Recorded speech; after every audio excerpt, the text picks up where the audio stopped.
It is an ambitious goal to create an event that will have the chance to rise to the top 10 events that attract tourists worldwide. Our aim, first of all, is to show that history is interesting. Secondly, that history is alive. And thirdly, that it should be interactive. History can be touched. It must be touched. Modern people should have a close hand-to-hand contact with history. I mean, it's hard to say what is more interesting: really vivid battle scenes or everyday life in historical camps, communication with the reenactors and their families.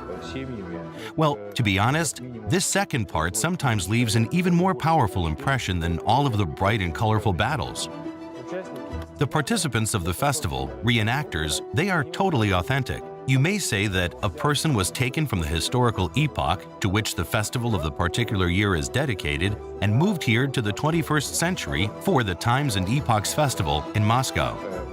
It's greater than Hollywood in the sense that this is such a natural process where a guest is not only an observer, but becomes an integral part of the event. Our team consists mostly of reenactors, people who are so deeply plunged in the past that it became part of their lives. And it is even more astonishing that they managed to transfer their hobby to real life so organically, managing to create a highly professional, top-quality project.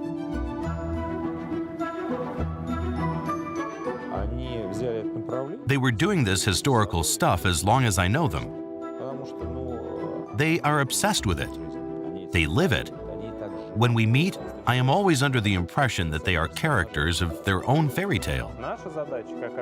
Our task as organizers is to choose the best of the best from reenactors so that they would show a really top level to everybody at the festival.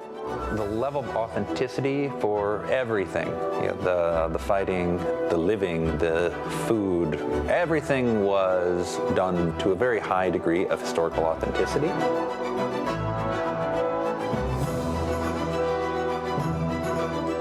Times and epochs change every year. It is a kind of annual historical kaleidoscope. That is why people who visited the festival once are interested to visit it again in the future, and we see it. The majority of those who were at the first festival of the series came again to the second one. Another epoch means an absolutely original event every year. New participants, totally new atmosphere. It is really great. It is interesting, and it is always kind of a challenge to the organizer. It is important to have a worldwide vision. We need this to monitor and check all the new achievements that appear in historical reenactment and historical events organization. And a good example that I have eyewitnessed myself is the Times and Epochs Historical Festival series in Moscow that show the benefit of international cooperation in this sphere.